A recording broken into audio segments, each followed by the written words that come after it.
सभी को नमस्कार, मेरा नाम अभिषेक है और आप देख रहे हैं बेसिक साइंस और इंजीनियरिंग जो आपके आरआरबी, एएलपी और टेक्नीशियन के लिए काफ़ी इम्पोर्टेंट है।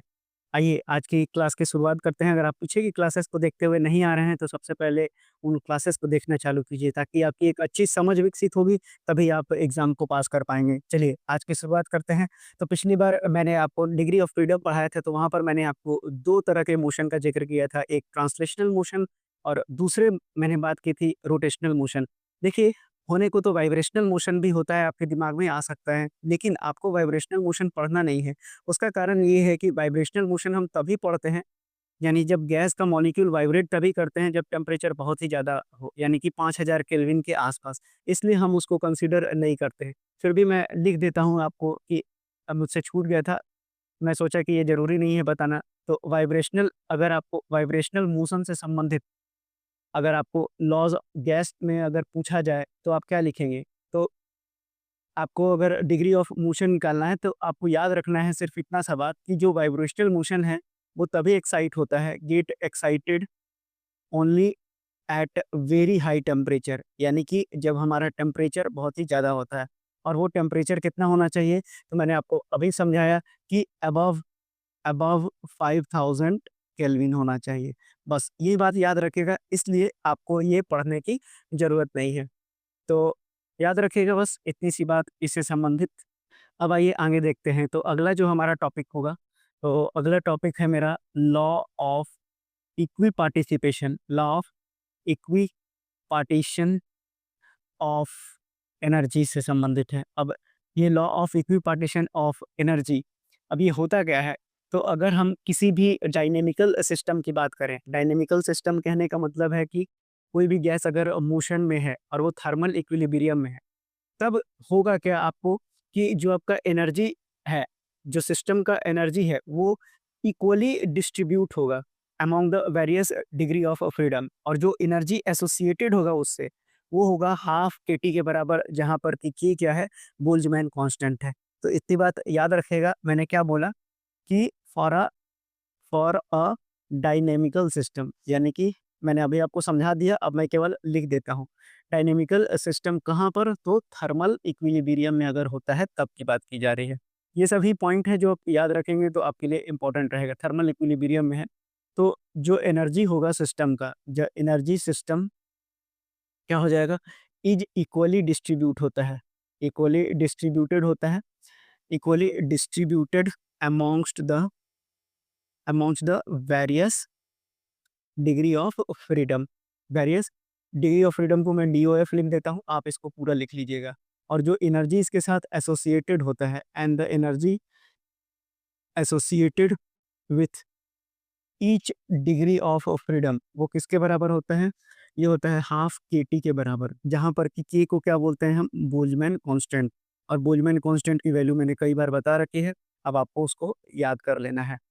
तो आई होप ये भी आपको क्लियर हो गया होगा, law of equi participation of energy भी क्लियर हो गया होगा। अब हम इसके आगे चलेंगे और इसके आगे हमको क्या पढ़ना है? तो इसके आगे हम पढ़ेंगे स्पेसिफिक हीट पढ़ेंगे, और साथ ही साथ क्या पढ़ेंगे? मोनो एटॉमिक और डाई एटॉमिक गैस के लिए हम पढ़ेंगे। तो अगला टॉपिक और हेडिंग डाल लीजिए, स्पेसिफिक हीट। स्पेसिफिक हीट, अब ये क्या होता है स्पेसिफिक हीट? ये सब मैं बहुत पहले से समझाते हुए आ रहा हूँ। तो specific heat of mono atomic और साथ ही साथ डाई एटॉमिक गैस की बात की जाएगी, डाई एटॉमिक गैस। ये आपका हेडिंग हो गया। अब आइए इसके बारे में पढ़ते हैं कि स्पेसिफिक हीट होता क्या है। वैसे तो मैंने स्पेसिफिक हीट आपको बता के रखा है, और वो क्या बता के रखा है आपको कि amount of heat required to raise the temperature of 1 gram of substance by 1 degree Celsius, ये मैंने आपको समझा के रखा है। तो अब आगे बढ़ते हैं, तो ये क्या होता है? मान लेते हैं कि मेरे पास क्या है? 1 मोल ऑफ गैस है। तो 1 मोल ऑफ गैस है और हर एक गैस जो है, मान लिया कि जो मेरा हर एक गैस है, वो गैस का मॉलिक्यूल जो है वो पजेस कर रहा है कितना? F degree of freedom. तो मैंने क्या बताया कि पजेस कर रहा है कितना? 1 डिग्री, सॉरी, अगर मान लेते हैं कि एफ मेरा डिग्री ऑफ फ्रीडम क्या है? एफ, तो ये एफ डिग्री ऑफ फ्रीडम को पजेस कर रहा है। तो अगर हम बोले कि अब हमको पता है कि जो मेरे पास 1 मोल ऑफ गैस होता है, उसमें कितने मॉलिक्यूल्स होते हैं? तो हमको मालूम है कि एन मॉलिक्यूल्स होते हैं। तो यानी कि जो आपका टोटल डिग्री ऑफ फ्रीडम होगा, ये सब मैं कल ही पढ़ा दिया हूँ। तो ये कितना हो जाएगा कैपिटल N इंटू एफ के बराबर हो जाएगा। अब मेरे पास क्या दिया हुआ है कि अगर टी मेरा टेम्परेचर ऑफ सिस्टम है, और तो यानी कि अब अगर हम यहाँ पर यूज़ करते हैं कौन सा लॉ, जो अभी मैंने आपको बताया, using law of equi partition, equi partition of energy. ये कितना होता है आपका, तो जो एनर्जी होता है वो किसके बराबर होता है, ये होता है हाफ के टी के बराबर होता है, जो कि एसोसिएट होता है हर एक डिग्री ऑफ फ्रीडम के साथ। तो इसलिए अब अगर हम टोटल एनर्जी की बात करते हैं, तो टोटल एनर्जी को हम जनरली फिजिक्स में यू से डिनोट करते हैं। तो यू कितना हो जाएगा capital N into small F, और इंटू कितना हो जाएगा हाफ के टी के बराबर हो जाएगा। यानी कि ये कितना आ जाएगा आपके पास, तो इसी को हम लोग बोलेंगे, अब ये कितना हो जाएगा आपका F/2, F/2 हो जाएगा ये। और उसके बाद अब हम इसको क्या लिख सकते हैं, तो N इंटू के क्या हो जाएगा आपका, ये होता है R। मैं लिख देता हूँ कि जो N होता है, जो आपके पास जो 1 मोल ऑफ गैस में N मॉलिक्यूल्स होते हैं, और अगर बोल्ट्जमैन कांस्टेंट को आप अगर मल्टीप्लाई कर देते हैं, तो ये आपका क्या बन जाता है, गैस कांस्टेंट बन जाता है। तो ये भी बात याद रखिएगा। तो N इंटू के आपको क्या हो गया, R के बराबर हो गया, यानी कि इसको हम लिख सकते हैं कैपिटल R के बराबर हो गया। गैस कांस्टेंट है, किसके लिए, 1 मोल ऑफ गैस के लिए, क्योंकि 1 mole of gas he consider किए हैं हम। तो अब ये कितना हो जाएगा, U बराबर कितना हो गया आपके पास F/2, और N इंटू के को हम क्या लिखेंगे, ये लिखेंगे हम R, और इंटू कितना हो जाएगा T। तो U की वैल्यू कितनी हो गई F/2 RT। तो ये बात भी अगर समझ में आ गया है, तो अब इसके आगे बढ़ते हैं। तो यहाँ के बाद अब हम क्या देखते हैं कि जो मेरे पास मोलर स्पेसिफिक हीट होगा, क्या बोला मैंने, कि अब जो मेरे पास मोलर स्पेसिफिक हीट होगा ऑफ गैस, कितने पर, तो कांस्टेंट वॉल्यूम पर। अब ये कितना हो जाएगा कांस्टेंट वॉल्यूम पर स्पेसिफिक हीट, ये हो जाएगा CV, जो मैं बता के रखा हूँ, और ये कितना हो जाएगा du/dt के बराबर हो जाएगा, यानी कि d/dt, और इसका कर दीजिए डिफरेंशिएशन, तो F/2 RT के बराबर हो जाएगा। तो यानी कि CV की वैल्यू कितनी आ जाएगी आपके पास अब, तो आप देखेंगे तो यहाँ पर F/2 और R ये क्या हो जाएगा आपका, कांस्टेंट हो जाएगा। तो यानी कि अब ये क्या बच जाएगा F/2 इंटू R, और ये कितना हो जाएगा dt/dt, तो ये कितना हो गया 1।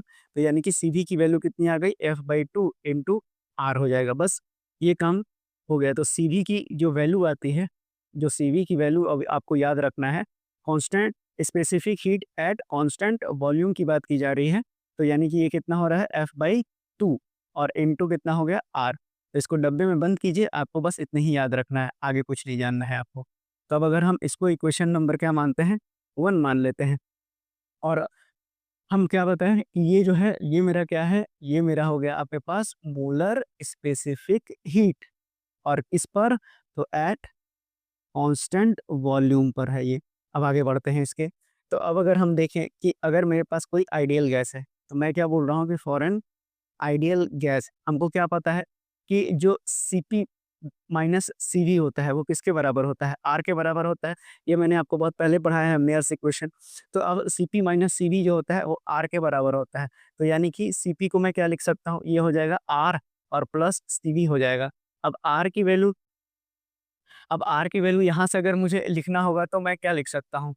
तो R की वैल्यू अगर मैं लिखना चाहूँ, तो CV, अब यहाँ पर Cp है, तो ठीक है, तो CV की जगह, अच्छा ठीक है, तो R को ऐसे ही रहने देते हैं, और CV को कितना लिख देते हैं, CV को लिख देते हैं हम F/2 इंटू R।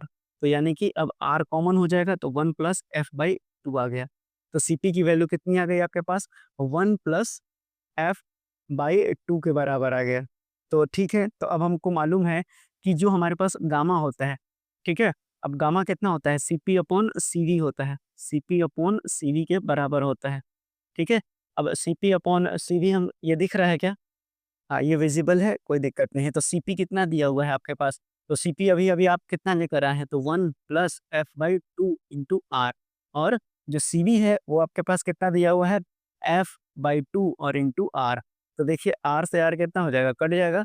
तो अब ये कितना बचेगा आपके पास? ये बच जाएगा, 2 एकम 2, तो 2 प्लस F, और डिवाइडेड बाई 2, और डिवाइडेड बाई F/2 हो जाएगा। तो कितना हो जाएगा? F प्लस 2/2 और इंटू 2/F हो जाएगा। तो 2 से 2 कैंसल हो जाएगा। तो F प्लस 2 बाई कितना आ गया आपके पास? F आ गया। तो यानी कि अब अगर हम इसको मिटा देते हैं ऊपर से, तो अब ये कितना आ जाएगा आपके पास, तो जो गामा का वैल्यू आ जाएगा 1 प्लस 2/f के बराबर आ जाएगा, ठीक है? तो यानी कि आपके पास एक इक्वेशन ये आ गया था और दूसरा इक्वेशन ये आ गया था और तीसरा इक्वेशन आप इसको मान लीजिएगा, तो आपके पास 3 इक्वेशन आ गया। यानी कि अब जो है, अब अगर मैं बोलूँ आपको कि आपके पास सीपी भी पता चल गया, सीबी भी पता चल गया और गामा भी पता चल चुका है। तो सब कुछ आपको जब मालूम चल गया, तो मोनो एटॉमिक और डाई एटॉमिक गैस के लिए अब हम क्या कर सकते हैं, डिग्री ऑफ फ्रीडम का वैल्यू हमको पहले से पता होता है। तो चलिए अब हम निकाल लेते हैं, अब हम सब कुछ मिटा देते हैं और क्योंकि आपने नोट कर लिया होगा ये सारी की सारी चीज़ें। देखिए जो केवल मैं डब्बे में बंद करता हूँ वही आपको याद रखना है, क्योंकि आपसे एग्ज़ाम में वही पूछा जाएगा, आपसे इतना बड़ा चीज़ नहीं पूछा जाएगा, लेकिन मुझे समझाना है इसलिए मुझे इतना बताना पड़ता है। चलिए तो अब अगर मैं देखूँ कि सीपी, सीवी और सीवी के लिए अब मैं मोनो एटॉमिक गैस लेता हूँ। तो जो मोनो एटॉमिक गैस है वो जो है डिग्री ऑफ फ्रीडम कितना होता है, एफ लिख देता हूँ, डिग्री ऑफ फ्रीडम है, ये कितना के बराबर होता है, 3 के बराबर होता है। तो जो सीबी होगा वो कितना हो जाएगा, 3/2 आर के बराबर है, तो 3/2 और आर की वैल्यू आपको कितना होना चाहिए, तो आर की वैल्यू 1.98 होना चाहिए, तो कितना हो जाएगा 2.97 और ये आएगा कैलोरी, यानी कि आपको सीजीएस यूनिट की बात कर रहा हूँ, कैलोरी पर मोल पर केल्विन आ जाएगा। तो याद रखिएगा, ये सब मैं निकलवा के लिखवा भी चुका हूँ आपको, ठीक है? और उसके बाद जो सीपी आएगा आपका वो कितना हो जाएगा 1+f/2 यानी कि 3/2 की बात हो रही है। और उसके बाद ये कितना हो जाएगा इंटू आर, तो ये कितना हो जाएगा आपके पास 1.98 रख दीजिए, तो ये कितना आ जाएगा, सीधा कैलकुलेट कीजिएगा तो आपके पास 4.95 कैलोरी पर मोल पर केल्विन के बराबर ही आ जाएगा, ठीक है? अब जो है, अब आपके पास जो है, अब अगर मैं गामा रखता हूँ तो गामा कितना हो जाएगा, ये हो जाएगा आपका 1+f/2 यानी कि 1 प्लस 2/f, तो 1 प्लस 2/3 हो जाएगा, तो ये कितना आ जाएगा आपके पास 1.67 आ जाएगा। तो ये हो गया मोनो एटॉमिक गैस से संबंधित बातें। तो ये आपको क्या-क्या याद रखना है, ये याद रखना है, ये याद रखना है और ये याद रखना है। तो मोनो एटॉमिक गैस आपका कंप्लीट हो जाएगा। फिर उसी तरह से अब अगर हम देखते हैं डाई एटॉमिक गैस के लिए, तो देखते हैं डाई एटॉमिक गैस के लिए कितना आता है। तो हेडिंग डाल लीजिए डाई एटॉमिक गैस, तो डाई एटॉमिक गैस के लिए अब कितना आ जाएगा? तो आपको मैंने कल ही बताया है कि जो डाई एटॉमिक गैस होता है उसके लिए जो डिग्री ऑफ फ्रीडम है यानी कि डीओएफ कितना होता है? तो ये होता है आपका 5 के बराबर होता है और 6 से ज़्यादा हो नहीं सकता। क्यों? कल ही समझा दिया था, ग्राफ वगैरह से समझा दिया था। तो अब अगर हम देखें, जो मेरे पास सीवी है वो कितना हो जाएगा 5/2 आर हो जाएगा, तो 5/2 और इंटू 1.98 कर दीजिए, कितना आ जाएगा 4.95 और ये हो जाएगा कैलोरी पर मोल पर केल्विन के बराबर आ जाएगा। उसी तरह से सीपी कितना आ जाएगा, तो 1 प्लस 5/2 और इंटू 1.98 ये किसके बराबर आ जाएगा आपके पास 6.93 कैलोरी पर मोल पर केल्विन। आप में आपके एग्ज़ाम के लिए इक्वली इम्पोर्टेंट आपको बता दें, यहाँ 98 लिखा हुआ है। ये तो है ही, साथ-साथ इसको भी याद रखिएगा क्योंकि ज़्यादातर यही पूछा जाता है। तो ये जो है 4.95 और ये हो गया 6.93 हो गया। तो ये भी बात अब आपको पता चल गया है। अब अगर यहाँ पर एक और चीज़ छूट गया है, क्या है? गामा। तो गामा कितना होता है 1 + 2/5 कर दीजिए, तो कितना हो जाएगा आपके पास? तो 5 और 2 7, 7/5 करिएगा, कितना आ जाएगा 1.4 आ जाएगा। तो ये आ गया आपके पास, गामा की भी वैल्यू कितनी आ गई 1.4 आ गई। तो देखिए, अब अगर हम डायटोमिक और मोनो एटॉमिक दोनों गैसेस को भी कंप्लीट कर लिए, डिग्री ऑफ फ्रीडम भी, law of equipartition of energy को भी खत्म कर दिया मैंने। तो अब अगर आप देखेंगे कि अगर हाई टेम्परेचर पे जो डायटोमिक गैस मॉलिक्यूल होता है, वो 2 एडिशनल डिग्री ऑफ फ्रीडम जो है एक्वायर कर लेता है, ठीक है? और जब अगर वाइब्रेशनल मोशन की बात करेंगे मिलाकर, तो जो टोटल डिग्री ऑफ फ्रीडम होता है वो 7 हो जाता है, ये भी बात याद रखिएगा। मैंने क्या बोला? मैंने बोला आपको कि अगर आपके पास हाई टेम्परेचर है, जैसा कि मैंने बताया कि वाइब्रेशनल मोशन तभी एग्ज़िस्ट करता है, जब हाई टेम्परेचर होता है, वो भी 5000 केल्विन के ऊपर। तब क्या होता है, तब यहाँ पर जो डिग्री ऑफ फ्रीडम है, क्योंकि जब एक और मोशन को इंक्लूड कर देंगे तो 5 नहीं रह जाएगा, ये बन के 7 हो जाता है। मैं लिख देता हूँ, इम्पोर्टेंट है, डिग्री ऑफ फ्रीडम ये कितना हो जाएगा 7 बन जाएगा, कब? तो एट हाई टेम्परेचर पर। ठीक है? और हाई टेम्परेचर पे होगा, तो यानी कि अब यहाँ पर वाइब्रेशनल मोशन तो क्यों होगा? वाई का जवाब लिख लीजिए। ये हो जाएगा क्योंकि यहाँ पर वाइब्रेशनल जो मोशन होगा, उसको भी अब हमको क्या करना पड़ेगा? इंक्लूड करना पड़ जाएगा, जिस वजह से यहाँ पर इसकी डिग्री ऑफ फ्रीडम कितनी हो जाएगी? 7 हो जाएगी। और जैसे ही ऐसा हो जाएगा तो अब इसके कारण जो है, जो सीवी और सीपी है, उसमें भी तो बदलाव आ जाएगा। तो जब सीवी की वैल्यू आएगी, जब ऐसे ही पुट कीजिएगा तो ये आ जाएगा आपका 6.93 कैलोरी पर मोल पर केल्विन आ जाएगा। और उसी तरह से अगर आप सीपी की वैल्यू देखेंगे तो ये आ जाएगा आपके पास 8.91 आ जाएगा। 8.91 कैलोरी पर मोल पर केल्विन के बराबर आ जाएगा। आपको ये वाला याद नहीं रखना है, जानकारी के लिए बता दिया, आपसे यही वाला सवाल ज़्यादातर आपसे पूछा जाता है। तो ये काफ़ी इम्पोर्टेंट टॉपिक है जो आपको समझ में आ गया होगा। चलिए, अब अगर मैंने जितनी भी बातें आपको समझाई है, अब उसको जो है एक बार मैं समराइज़ कर देता हूँ। तो समराइज़ करके लिख लीजिए ताकि आपको एक नोट्स बन जाएगा जो आपको रिवीज़न करने में काफ़ी काम आएगा। तो अब अगर हम स्पेसिफिक हीट ऑफ गैस को देखें तो आपने क्या-क्या देखा अभी तक? आपने ये देखा कि जो आपके पास कांस्टेंट वॉल्यूम है, यानी कि एट कांस्टेंट वॉल्यूम, ये आपने देखा कि जो आपका सीवी है वो है F/2 इंटू आर, याद रखते जाइएगा। उसी तरह से अगर मैं कांस्टेंट प्रेशर की बात करता हूँ, तब मैंने क्या बताया आपको, जो सीपी होता है वो होता है F/2 1 प्लस 1 प्लस F/2 और इंटू कितना होता है, आर होता है। अब ये हो गया पहला, ये हो गया दूसरा। तीसरा मैंने क्या बताया आपके पास कि जो आपके पास सीपी बाई सीवी का रेशियो होता है, यानी कि ratio of two specific heat, वो किसके बराबर होता है, गामा, और ये कितना होता है 1 प्लस 2 बाई एफ के बराबर होता है। ये भी बात याद रखिएगा। अब कुछ चीज़ें हैं जो मैंने नहीं लिखाया है, वो मैं लिखा देता हूँ आपको कि अगर मैं स्पेसिफिक हीट अगर मैं बात करता हूँ, अभी तो गैस पढ़ रहे थे ना, आपसे ये भी तो पूछा जा सकता है कि अगर स्पेसिफिक हीट ऑफ सॉलिड आपसे पूछ दे परीक्षा में, तो ये कितना होता है, सी बराबर होता है, याद रखिएगा 3 इंटू कैपिटल आर। तो ये आता है आपको 8 तिरकी 24, 24.93 जूल पर मोल पर केल्विन होता है। वहीं अगर स्पेसिफिक हीट ऑफ लिक्विड की बात की जाए, तब वहाँ पर जो आता है वो होता है 9 इंटू आर, और 9 अठे 72 और 2 74.97 जूल पर मोल पर केल्विन के बराबर ही आता है। इतनी बात याद रखिएगा। आर की वैल्यू मैंने कितना लिया है यहाँ पर 3.31, क्योंकि मैंने यहाँ एसआई यूनिट में लिखा है, क्योंकि एग्जाम में पूछा गया ये सवाल है, इसलिए लिख रहा हूँ 3.31 जूल पर मोल, और ये हो जाएगा पर केल्विन। तो ये भी बात याद कर लीजिएगा। तो इतनी बातें हो गई आपके पास स्पेसिफिक हीट ऑफ गैस से संबंधित बातें। अब मैं आपके सामने एक और चार्ट बना देता हूँ ताकि आपको जो मैंने गैसेस के बारे में बताया, मोनो एटॉमिक और डाई एटॉमिक गैस के बारे में, वो भी क्या हो जाए, तो क्लियर हो जाए। चलिए, उसको भी बना लेते हैं। आप चार्ट के फॉर्म में बनाइएगा, मैं डब्बा-उब्बा तो नहीं खींचूँगा। देखिए, अब मेरे पास क्या है, मेरे पास एक नेचर ऑफ गैस है, और उसमें कौन-कौन सा मैंने लिया है, तो मोनो एटॉमिक गैस लिया है और दूसरा डाई एटॉमिक। इतना से भी आपका काम हो जाएगा, ठीक है। लेकिन अगर मान लीजिए कि नॉन लीनियर जो पॉली एटॉमिक गैस है, इसके बारे में भी लिख लीजिए। तो ये कितना हो जाएगा आपके पास, अब आपको नेचर ऑफ गैस में, अब मैंने टोटल एनर्जी कितना बताया, तो यू बताया यू बराबर F/2 इंटू आर टी होता है। सीवी की वैल्यू मैंने कितनी बताई, F/2 इंटू आर। सीपी बराबर कितना बताया, तो सीपी माइनस सीवी आर होता है, तो सीवी प्लस आर हो गया। और वहीं गामा की वैल्यू अगर मैं यहाँ लिखूँ तो ये कितना हो जाएगा, गामा कितना हो जाएगा, सीपी अपॉन सीवी। अब इसमें दिखाई दे रहा है क्या इसके आगे? हाँ, यहाँ तक तो दिख रहा है। और यही किसके बराबर होता है, तो ये होता है 1 प्लस 2 बाई एफ के बराबर। चलिए, तो अब मोनो एटॉमिक गैस में देखेंगे तो ये कितना आता है आपके पास, T/2 RT। डाई एटॉमिक के लिए कितना आता है, 5/2 RT। और नॉन लीनियर के लिए 3 RT अभी बताया। अब उसी तरह से आपको इसकी वैल्यू कितनी आती है, 3/2 R, ये होता है 5/2 R, और ये कितना होता है आपके पास 3 R।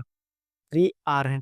और उसी तरह से अगर मैं इसकी बात करूँ तो ये भी कितना आता है, ये आपका आता है 5/2 R आता है। उसी तरह से ये आता है आपके पास 7/2 R, और ये कितना आ जाता है 4 R के बराबर आ जाता है। अब ये कितना आता है 1.67, ये कितना आता है 1.4 आता है, और ये कितना आता है नॉन लीनियर, तो ये आता है आपका 1.33। आई होप ये वाला विजिबल होना चाहिए, ठीक है। तो यानी कि ये एक चार्ट है जो आपको अपने कॉपी में बना लेना है और बार-बार पढ़कर इसको याद कर लेना है।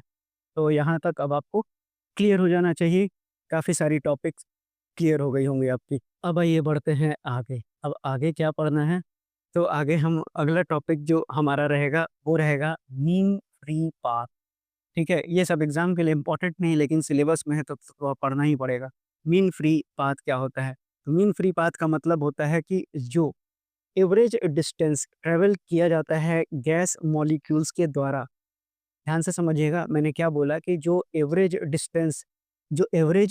डिस्टेंस होता है ट्रेवल किया जाता है मॉलिक्यूल्स के द्वारा दो आपस में सक्सेसिव कॉलिजन के जरिए, उसी को हम लोग क्या बोलते हैं, मीन फ्री पाथ। यानी कि मान लीजिए कि आपके पास एक गैस मॉलिक्यूल है, यहाँ जा रहा है, यहाँ टकरा रहा है, यहाँ जा रहा है, यहाँ टकरा रहा है, फिर इधर से आके कहीं टकरा रहा है। तो ये क्या हो गया, ए बी सी डी, यानी कि ये जो है एक मॉलिक्यूल से जो जाकर सभी मॉलिक्यूल से टकरा रहा है। तो जब हम मीन फ्री पाथ पढ़ते हैं तो वहाँ पर हमारा एजम्पशन ही ऐसा होता है कि सारे गैसेस को हम रेस्ट में कंसीडर करते हैं, बशर्ते केवल एक को जिसको कि हम कंसिडरेशन में लेके कैलकुलेशन कर रहे हैं। इसे अब इतना नहीं जानना है, लेकिन सिर्फ यहाँ बताना है इसलिए। तो एक बार फिर से सुन लीजिए कि जो आपका मीन फ्री पाथ है वो क्या होता है कि average distance travelled by the molecules between two successive collision. ठीक है, तो ये हमारा क्या कहलाता है, आपके पास मीन फ्री पाथ कहलाता है। तो मैं लिख भी देता हूँ कि जो मेरे पास एवरेज डिस्टेंस ट्रेवल करता है, average distance travelled by a molecule, ठीक है ना, molecule between two successive collision, दो सक्सेसिव कोलिजन के बीच में। अब इसी को हम लोग क्या बोलते हैं, मीन फ्री पाथ बोलते हैं। अब इसको डिनोट किया जाता है लैम्डा से, याद रखिएगा। अब अगर मैं बोलता हूँ कि अब आपको डेरिवेशन, तो मैं सीधे-सीधे स्टेटमेंट लिखा दिया और बस आपको याद रखना है। इतना डेप्थ में इसको ये सब टॉपिक नहीं पूछा जाता है। तो सिग्मा क्या हो गया, अगर आपके पास सिग्मा जो है डायमीटर, सिग्मा रूल,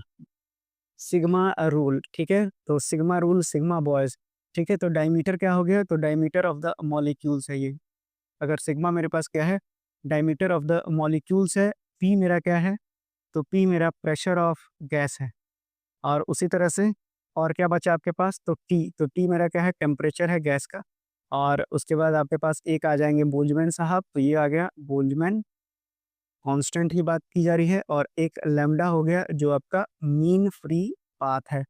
तो अब यहाँ पर जो आपके पास लैम्ब्डा का वैल्यू निकल कर आता है, तो ये जो लैम्ब्डा आता है वो कितना आता है, तो ये होता है k into T, k T by root under two pi, ठीक है? और क्या बच गया आपके पास, टू पाई, एक बच गया सिग्मा और एक बच गया आपके पास पी। तो यानी कि ये हो जाएगा सिग्मा स्क्वायर पी। तो लैम्ब्डा की वैल्यू कितनी होती है, K T upon root under two pi sigma square P. बस इतना ही दिमाग में रखना है। तो यहाँ से अगर आप देखेंगे तो लैम्ब्डा डायरेक्टली प्रोपोर्शनल हो गया किसके, टेम्परेचर के। तो सवाल बनेगा यहाँ से कि बताइए मीन फ्री पाथ को कंसिडर करते हुए बताइए कि जो अगर मैं टेम्परेचर की बात करता हूँ किसी गैस मॉलिक्यूल्स का, तो वो डायरेक्टली प्रोपोर्शनल होता है। और साथ ही साथ आपसे ये भी पूछा जा सकता है कि लैम्ब्डा इन्वर्सली प्रोपोर्शनल है किसके, प्रेशर के। तो इन्हीं दोनों पर आपसे सवाल पूछा गया है और आगे भी पूछा जाएगा। तो ये बात आप याद कर लीजिएगा। ये था आपको मीन फ्री पाथ। अब आइए आगे बढ़ते हैं। तो अगला हमारा जो टॉपिक टॉपिक बोलते हैं, जो टॉपिक है वो है आपका क्रिटिकल टेम्परेचर। अब क्रिटिकल टेम्परेचर क्या होता है? तो क्रिटिकल टेम्परेचर का मतलब होता है कि वह मैक्सिमम टेम्परेचर, क्या बोला मैंने, कि वह मैक्सिमम टेम्परेचर जिसके नीचे गैस को लिक्विफाई किया जा सकता है एट अ गिवन प्रेशर। यानी कि मैंने क्या बोला आपको, कि फिर से मैं बोल देता हूँ कि क्रिटिकल टेम्परेचर यानी कि वह मैक्सिमम टेम्परेचर बिलो विच, क्या बोला मैंने, कि गैस को हम क्या कर सकते हैं, गैस कैन बी लिक्विफाइड, यानी कि लिक्विफाई किया जा सकता है उसको किसके द्वारा, तो बाई प्रेशर के द्वारा केवल। तो अब इसको हम लोग क्या बोलते हैं, क्रिटिकल प्रेशर बोलते हैं। और क्रिटिकल प्रेशर को डिनोट किया किससे जाता है, तो टीसी से डिनोट किया जाता है। और ये किसके बराबर होता है, तो ये होता है 8 और बटा 27 आर बी। तो याद रखिएगा, अब आ गए ए और बी, यानी रियल गैस कंसेंट्रेशन की बात की जा रही है। तो कौन आ जाएंगे बीच में, आ जाएंगे हमारे वेंडरवाल साहब। तो ठीक है, वेंडरवाल साहब आ जाएंगे, तो यानी कि ए और बी यहाँ पर क्या हो गया, ये हो गया वेंडर वाल कांस्टेंट, ठीक है? और आर मेरा क्या हो गया आपके पास, गैस कांस्टेंट हो गया। तो ये तो हो गया आपके पास क्रिटिकल टेम्परेचर। अब आपके पास क्रिटिकल वॉल्यूम और क्रिटिकल प्रेशर भी पूछा जा सकता है। तो चलिए इसको मिटा लेते हैं पहले, तब उसके बाद पढ़ेंगे अब हम लोग क्रिटिकल वॉल्यूम के बारे में। तो क्रिटिकल वॉल्यूम हेडिंग डाल लीजिएगा कि क्रिटिकल वॉल्यूम क्या होता है। तो क्रिटिकल वॉल्यूम का मतलब होता है कि अगर एक वॉल्यूम ऑफ जो मेरा 1 मोल ऑफ गैस होता है, उसको अगर हम लिक्विफाई करते हैं क्रिटिकल टेम्परेचर पे, तो उसी को हम लोग क्या बोलते हैं, क्रिटिकल वॉल्यूम बोलते हैं। मैंने क्या बोला फिर से समझ लीजिए कि जो 1 मोल ऑफ गैस का वॉल्यूम है, अगर हम 1 mole of gas 1 mole of gas 1 mole of gas के वॉल्यूम को अगर क्रिटिकल टेम्परेचर पे लिक्विफाई करते हैं तो उसको हम लोग क्या बोलते हैं? इसी को हम लोग बोलते हैं क्रिटिकल वॉल्यूम। तो मैंने बोला कि अगर मेरे पास 1 मोल ऑफ गैस है, यानी कि वॉल्यूम वो 1 मोल ऑफ गैस है, अगर हम इसको क्या कर रहे हैं? लिक्विफाइड कर रहे हैं, ठीक है? किस पर? तो एट क्रिटिकल टेम्परेचर पे, क्रिटिकल टेम्परेचर पे। तो मेरा ये क्या कहलाता है? ये कहलाता है क्रिटिकल वॉल्यूम और इसको हम डिनोट करते हैं वीसी से। याद रखिएगा, तो वीसी की वैल्यू जो होती है वो 3 बी के बराबर होती है। अब बी बार-बार बताएँगे नहीं, ये होता है आपका वैन डर वाल कांस्टेंट। उसी तरह से अब यहीं पर साथ-साथ लिखते चलिए, अब और नहीं, मेरे से नहीं हो पाएगा। तो ये हो जाएगा क्रिटिकल, ये हो जाएगा प्रेशर। तो क्रिटिकल प्रेशर क्या होता है? ये भी जान लीजिए। तो क्रिटिकल प्रेशर का मतलब होता है कि मैक्सिमम जो प्रेशर होता है लिक्विफिकेशन ऑफ गैस के लिए, यानी कि जो भी मैक्सिमम प्रेशर रिक्वायर्ड होता है लिक्विफिकेशन ऑफ गैस के लिए, इसी को हम लोग क्या बोलते हैं? क्रिटिकल प्रेशर बोलते हैं। और याद रखिएगा टेम्परेचर कैसा होना चाहिए वहाँ? क्रिटिकल टेम्परेचर होना चाहिए। यानी कि मैं लिख देता हूँ कि जो मेरे पास मैक्सिमम प्रेशर का रिक्वायरमेंट होता है, मैक्सिमम प्रेशर जो हमको रिक्वायर्ड होता है, किसके लिए? तो लिक्विफिकेशन ऑफ गैस के लिए, लिक्विफिकेशन ऑफ गैस के लिए। कब? तो ज़ाहिर-सी बात है एट क्रिटिकल टेम्परेचर पर, ठीक है? एट क्रिटिकल टेम्परेचर पे, कुछ छूटा तो नहीं है? ठीक है। तो अब हम इसको किससे डिनोट करते हैं? पीसी से डिनोट करते हैं। पी और सफिक्स में सी, और इसकी वैल्यू कितनी होती है? A बटा 27 बी स्क्वायर होता है, और जो बी है और ए है वो आपका क्या है? ये है आपका वैन डर वाल कांस्टेंट है। तो याद कर लीजिएगा, क्रिटिकल प्रेशर, क्रिटिकल टेम्परेचर और क्रिटिकल वॉल्यूम से संबंधित, ठीक है? तो अब अगर हम आगे बढ़ते हैं इसके, तो अब अगर मैं लिखता हूँ आपके पास कि अगर मेरे पास रियल गैसेज़ होंगे, क्या बोला मैंने? कि अब अगर मेरे पास रियल गैसेज़ होंगे, तो अगर मैं लिखूँ कि फॉर रियल गैसेज़ की अगर हम बात करते हैं, तो जो मेरे पास टीसी इंटू वीसी, यानी कि पीवी बाई टी और आर आ जाएगा, यूनिवर्सल गैस कांस्टेंट, जब रियल की बात कर रहे हैं। अगर ये 3/8 के बराबर होता है, तो इसको हम लोग क्या बोलते हैं? इसको हम लोग बोलते हैं क्रिटिकल कोएफ़िशिएंट। और सवाल यहीं से बनेगा, बाकी से बने ना बने, तो बोला जाएगा क्रिटिकल कोएफ़िशिएंट क्या होता है? तो जब क्रिटिकल प्रेशर और क्रिटिकल वॉल्यूम और रेशियो में क्रिटिकल टेम्परेचर और आर हो, तब जो है ये किसके बराबर होता है? 3/8 के बराबर होता है, और इसको हम लोग क्या बोलते हैं? क्रिटिकल कोएफ़िशिएंट बोलते हैं। और ये क्या होता है? हर एक गैस के लिए सेम होता है, सभी गैसेस के लिए ये सेम होता है। तो ये था आपका हीट और टेम्परेचर से संबंधित यूनिट। अब आपके पास केवल थर्मोडायनामिक्स बचा है, जो मैं आगे की क्लास में आपको पढ़ाऊँगा। तो आज के लिए इतने ही। अगर आपको कोई भी डाउट हो तो आप कमेंट बॉक्स में लिख सकते हैं। ये ऐसे चैप्टर्स हैं जिसमें थोड़ा-सा वक़्त लगता है, बाकी के चैप्टर्स में उतना वक़्त नहीं लगेगा, तो इसीलिए मैं जो सबसे कठिन है उसको सबसे पहले पढ़ा रहा हूँ, ताकि आपको याद करने में सहूलियत रहे। पेपर आपका कब डेट दे देगी रेलवे, कोई नहीं जानता है। ठीक है? तो मिलते हैं अगली क्लास में, तब तक के लिए धन्यवाद।